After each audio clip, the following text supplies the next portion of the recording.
우리적 현안을 법리적 시선에서 심도있게 풀어보는 시사인 법입니다. 이번 시간엔 정당 현수막 논란을 짚어보겠습니다. 오늘도 이승기 변호사 나와 있습니다. 어서 오세요. 예, 안녕하십니까. 네, 변호사님, 저희가 여러 차례 다뤘던 내용이죠. 예. 도시 미관을 해치고 시민들의 안전을 위협했던 이 정당 현수막에 대해서 대법원에서 의미 있는 판결이 좀 나온 것 같습니다. 예. 먼저 인천시가 이 조례를 제정한 이후에 벌어진 일인데 조례 내용부터 좀 짚어볼까요? 예, 그 5개 강구물법에 따르면 이 정당 현수막은 이 수량이나 규격, 장소 제한 없이 어디든 내걸 수가 있습니다. 심지어 관할관청의 허가조차도 필요가 없는데요.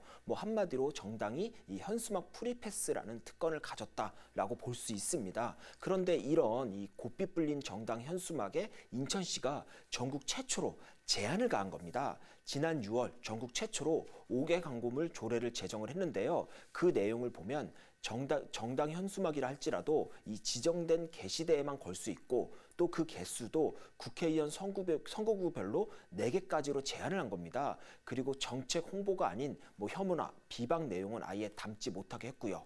그리고 인천시는 이 조례를 근거로 지난 7월부터 적극적으로 정당 현수막을 철거해 왔는데요. 그 숫자만 1,300개가 넘는다라고 합니다.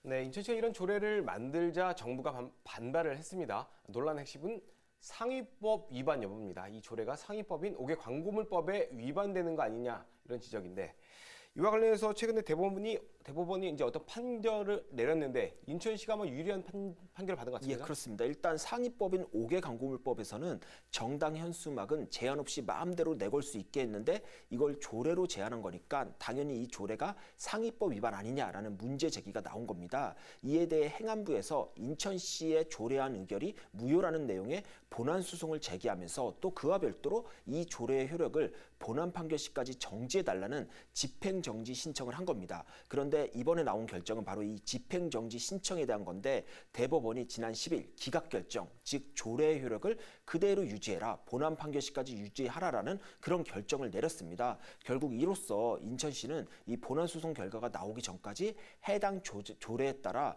불법 정당 현수막을 계속해서 철거할 수 있게 된 겁니다. 예, 사실상 정당 현수막 규제를 한 조례가 타당하다. 예. 이렇게 본 것 같은데요. 대법원의 이번 결정이 어떤 의미를 갖고 있을까요? 네, 사실 정당 현수막 논란은 엄밀히 말하면 이게 국가적인 차원이 아닌 해당 지역의 도시 경관이나 또 시민 안전과 또 직결된 문제입니다. 그런데 이런 지역적인 부분을 도외시한 채 획일적으로 정당 현수막은 마음대로 걸어라 이렇게 규정을 했다라는 거죠. 결국 이번 대법원 결정은 현수막과 관련돼서는 이 중앙 정부가 아닌 각 지자체의 판단에 맡겨야 된다 이런 의미로 또 볼 수가 있습니다. 그래서인지 인천을 넘어 지금은 이제 부산이나 광주와 같은 다른 지역에서도 이번 대법원 결정에 탄력을 받아서 인천시와 같은 조례안을 준비 중이거나 이미 시의회에서 비슷한 법안이 통과된 케이스가 계속 나오고 있습니다. 네, 사실 그동안 인천에서도 정당 현수막 철거를 두고 지자체마다 온도차가 있었습니다. 인천의 한 지자체에서는 정당 현수막 조례 시행에 불응한 공무원이 인사 조치를 당한 사례도 있었고요. 그런데 이번 대법원 결정으로 공무원들이 업무를 하는데 좀 더 편해지지 않을까라는 판단이 드는데 어떻게 보십니까? 예, 그렇습니다. 대법원 결정이 나오기 전까지는 이번 인천시 조례가 위법 조례일 수 있다라는 부담감에 공무원들이 적극적으로 나서긴 어려운 상황이었습니다. 그렇다 보니 각 지자체장의 의지에 따라 철거에 소극적이냐, 적극적이냐 이렇게 나뉘기도 했고요. 한마디로 자칫 민영사 책임을 질 수 있다라는 점이 부담스러웠던 거죠. 그런데 이번 대법원 결정으로 정당 현수막 철거의 정당성이 확보된 만큼 이제 각 지자체에서는 철거에 적극적으로 나설 걸로 그렇게 예상이 됩니다. 네, 어쨌든 이제 집행 정지고 이제 중요한 거는 본안 소송일 것 같아요.